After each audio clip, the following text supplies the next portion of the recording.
frères congolais, mon cher ami voisin, il n'y a pas de haine possible entre nous.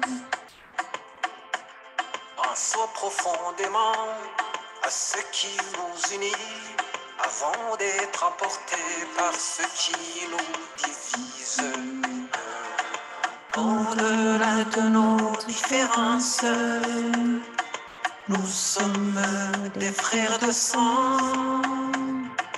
Au-delà de nos différences, nous sommes des êtres humains. Venez tous les Rwandais, venez tous les Congolais, pays de l'Afrique, pays de l'Amérique, l'Europe et l'Asie. Venez tous ensemble, mettons-nous ensemble pour chanter la paix. Mettons-nous ensemble pour chanter la paix. La paix que Dieu nous demande, la paix, le souffle du monde.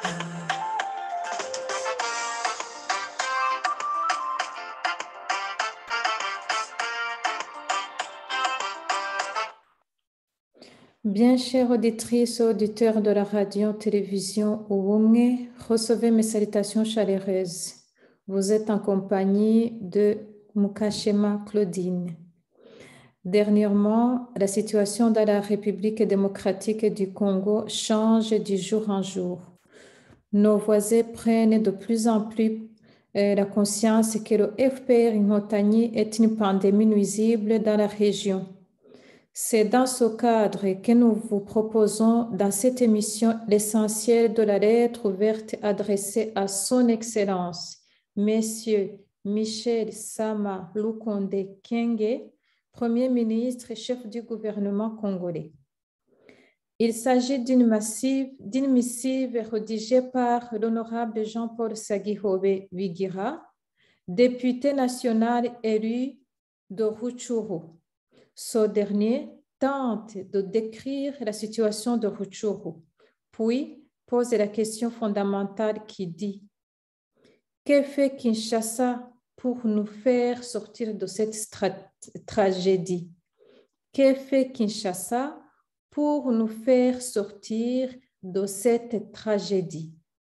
Cette lettre que nous vous proposons à lire sur notre plateforme de la presse écrite Veritas Info fut rendue publique à Kinshasa le 11 avril 2022. Dans les lignes suivantes, nous proposons l'essentiel que l'équipe de radio-télévision Ubumwe a préparé, surtout en pensant à nos amis congolais qui comprennent et parlent la langue française. L'objet de la lettre est expressif. Je cite, « Que fait Kinshasa pour nous faire sortir de cette tragédie ?» Fin de citation. Avec cette question, l'honorable député dénonce les drames que l'abominable mouvement se réclamant d'un certain 23 mars cause au peuple congolais et à la région. Pour parlementaires, le M23 est, je cite, une tourbe malfaisante des êtres humains sanguinaires ayant choisi bon gré mal gré le crime souvent le plus innommable comme mode opératoire. Fin de citation. Une telle constatation faite par un représentant élu pour le peuple mérite notre attention. En effet, nous savons tous que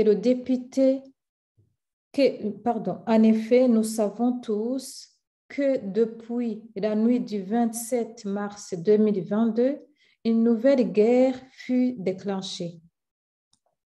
Le peuple du Nord Kivu se trouve dans l'état de siège. La République démocratique du Congo est à nouveau attaquée. La nation est frappée de stupeur. Toutefois, quand on dénonce ces faits terribles, les armes se pointent vers celui qui dénonce. Le docteur Mukwege est l'icône de ces menaces qui proviennent des bourreaux qui terrorisent notre région. Même le gouvernement de la République du Congo dément et recadre les propos qui proviennent de voisins rwandais. Le porte-parole du gouvernement militaire du Nord Kivu, qui est censé rapporter la vraie réalité du terrain, quelquefois tente de rectifier des injurieuses menaces qui pèsent sur nos têtes comme l'épée de Damoclès. Multitudes parmi notre peuple vit et meurt sous le feu de l'action des assauts ennemis. Les politiciens qui arrondissent les discours sous le coup de quelques attentions pudiques de diplomatie ont montré leurs limites. Ce camouflage couvre des trahisons vertigineuses qui indignent chaque Congolais lucide.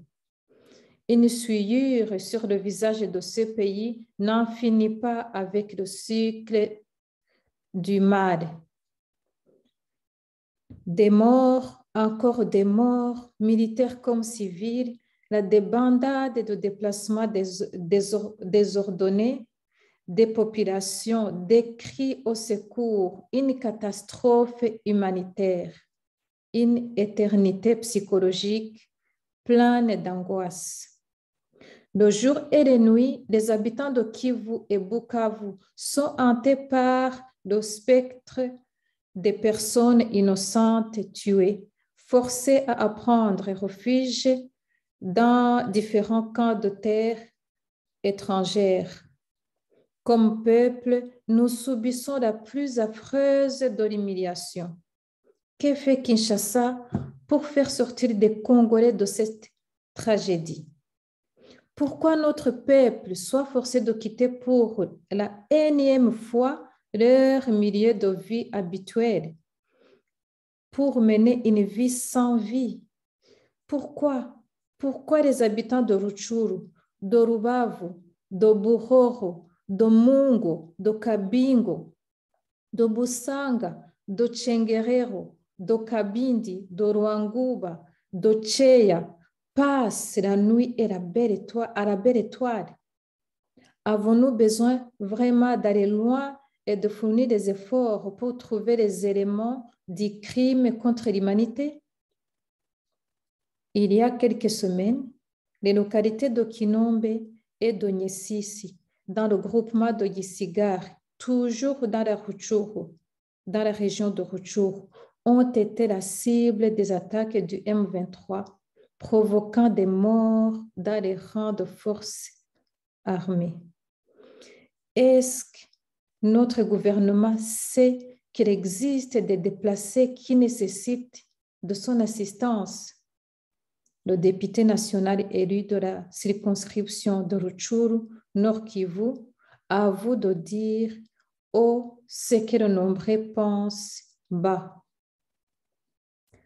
La présence du M23 à la frontière avec nos deux voisins n'est pas anodine. Il s'agit d'une présence qui repose sur un plan savamment monté pour affaiblir le Grand Congo, voire même le Grand Lac. Des tueries et pillages de ressources naturelles et Congo programmés participent également à cette cynique stratégie d'accaparement par terreur et de possession. L'insécurité consécutive à des attaques de ces mouvements armés aux revendications s'augrenent en plus de tracasseries et de kidnappings qui se font permanemment dans le territoire de Rutshuru doivent nous interpeller. Finalement, nous voulons savoir, allons-nous régulièrement perdre des parents, des frères, des sœurs, des enfants, des militaires offrant sans qu'on ne sache pourquoi. Qu'est-ce qui se cache derrière cette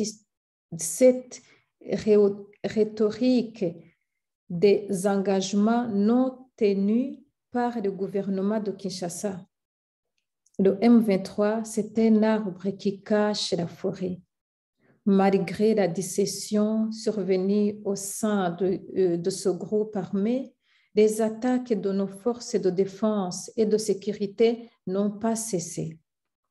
Rien ne devrait aussi nous empêcher de penser à la rivalité de deux pays voisins, l'Ouganda et le Rwanda, la construction et la modernisation des infrastructures routières d'intérêt commun entre le Congo et l'Ouganda. On fait grincer des dents du Rwanda qui craint la diminution de flux économiques résultant du transit sur son territoire dans les marchandises et les destinations de la République démocratique du Congo. Aussi, la décision conjointe de mutualiser les forces de défense FARDC, IPF, en vue de traquer les forces négatives et terroristes qui sèment la mort dans les provinces de Ituri et du Nord Kivu pourrait-elle avoir nourri des frustrations de ses voisins éternels qui, en se trompant, pensent éterniser l'insécurité sur notre territoire pour bien exister. L'honorable Jean-Paul Segihobe Vigira rappelle que la situation de danger permanent dans le territoire de Rutshuru a vidé certaines localités de ces populations, entraînant ainsi un exode massif vers camps de réfugiés en Ouganda. Les répercussions sur le plan social, économique et politique sont sans appel. En effet, la circonscription électorale de Rutshuru, qui comptait 8 sièges de députés nationaux et provinciaux en 2011, a vu le nombre réduit à 7 pendant la législature actuelle, perdant ainsi un siège à cause de vide créé par la fuite des populations qui cherchent à se mettre à l'abri dans l'inconfort existentiel fabriqué par plusieurs forces négatives opérant impunément dans cette région. Des milliers de Congolais vivent dans des cas de réfugiés, des enfants, des femmes, des vieillards ou personnes âgées passent leur temps à compter les jours qui passent sans comprendre qui leur arrive et sans savoir ce qui les attend. Des hommes et des femmes disposant encore des forces physiques pour travailler sont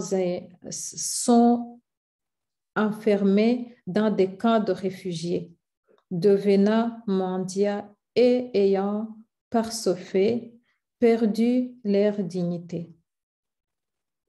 Ces cris de cœur devraient interpeller le gouvernement de la République démocratique du Congo. Est-ce que ce dernier dispose d'un plan pour ramener des réfugiés chez eux? Existe-t-il une concertation franche entre le gouvernement congolais, rwandais, ougandais et les hauts commissariats des Nations Unies pour les réfugiés quant à la gestion de cette crise? En rappelant les pages sombres du territoire de Rutshuru, de l'année 2022, en plus de celles autant que tragiques connues, l'histoire écrira que c'est sous la présidence d'Antoine Félix Tshisekedi, avec vous comme Premier ministre au moment où Christophe Mbosso, Kondia, Pwanga et Modeste Bahati Lukwebo étaient respectivement présidents de l'Assemblée nationale du Sénat et Moi-même, le député national, qu'une telle tragédie a pu surgir. Le régime passé de Joseph Kabila a fait face à ces esprits de malfaisance sociale sans qu'une solution définitive ne soit apportée. Le changement annoncé par le régime actuel reste une réalité. Le changement annoncé par le régime actuel reste une réalité tout autant insaisissable que désirée. La situation dramatique actuelle dans le territoire de Rutshuru et la souffrance atroce des populations de cette partie de la République amplifient devrait nous préoccuper et nous passionner. N'est-ce pas que le peuple congolais a droit à la paix et que les femmes et les hommes de Rutshuru qui ont tant souffert ont droit au bonheur? Auditrices, auditeurs de la radio-télévision Ubumwe, nous faisons notre suggestion de l'honorable député, M. Sagihobe Bigira Jean-Paul. Il faut que le gouvernement du peuple congolais et son armée prennent des mesures qui s'imposent pour finir cette guerre. La République démocratique du Congo a désormais fait preuve qu'il dispose des hommes et des femmes capables de mener des fronts militaires et diplomatiques, susceptibles de ramener la paix dans cette partie du pays et dans la région.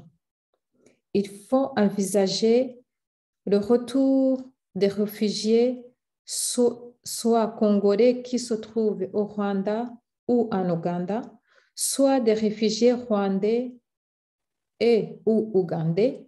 Il faut mettre fin aux guerres qui endeuillent la région. Il est plus que temps d'agir.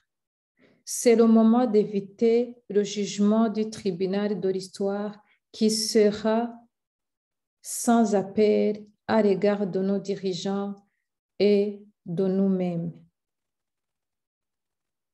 Tout en vous remerciant pour votre attention, je vous encourage à vous aimer et faire des commentaires.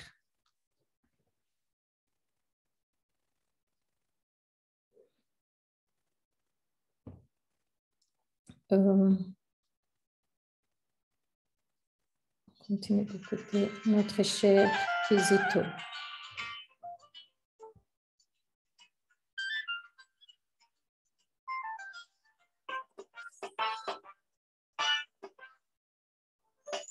Frères congolais, mon cher ami voisin, il n'y a pas de haine possible entre nous. Pensons profondément à ce qui nous unit avant d'être emportés par ce qui nous divise. Au-delà de nos différences, nous sommes des frères de sang. Au-delà de nos différences, nous sommes des êtres humains. Venez tous les Rwandais, venez tous les Congolais, pays de l'Afrique, pays de l'Amérique, l'Europe et l'Asie, venez tous nous